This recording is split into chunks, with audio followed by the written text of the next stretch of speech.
G'day guys, and today I thought I'd give you all another little update on my fumbling attempts at gardening.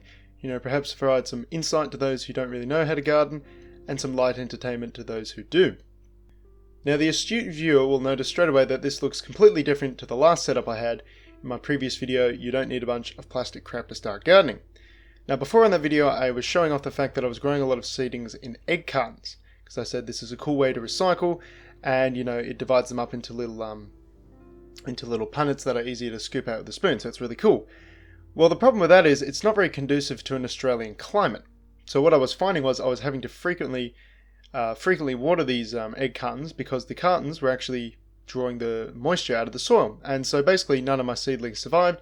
A few of them popped up and basically fried to death because it became very hot, as it is wont to do in Australia, and they had no moisture, so they were pretty much doomed from the start.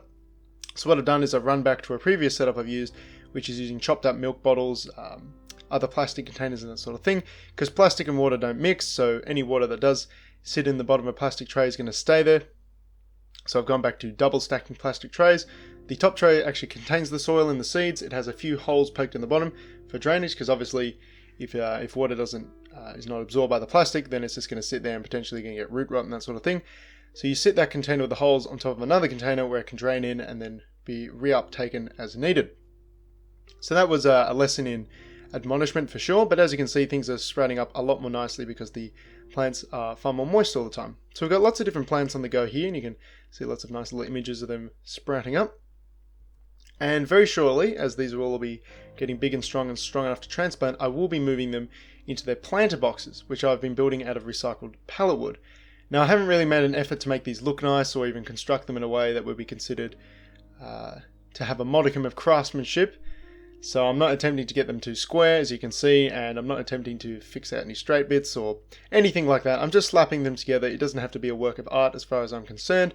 It just has to hold soil and plants, so it doesn't have to be the greatest thing in the world. I may be decorating them as stencils in the future, so I'll keep you posted with that. But as you can see, I've made the rather strange choice of choosing to add in floors. Now this is because I want to be able to move my boxes around, and also I was planning to grow them on the back deck, because my back garden is quite bad for growing, as I've discovered last year, because it's rather overcrowded by trees. There's lots of leaf litter, my chickens get in and eat everything, and it's just generally unsuited. So I was planning to grow things on the back deck where there's not so much tree cover, there's a lot more sun.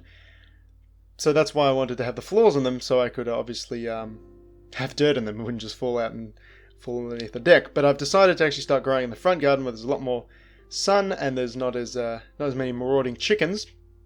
So these floors may actually prove to be completely unnecessary, but luckily they'll be pretty easy to pull apart. I just got to rip out the screws of the drill, and away you go. You can recycle those floors into more raised beds. So yes, recycling raised beds, recycling seed components, that's what we're all about.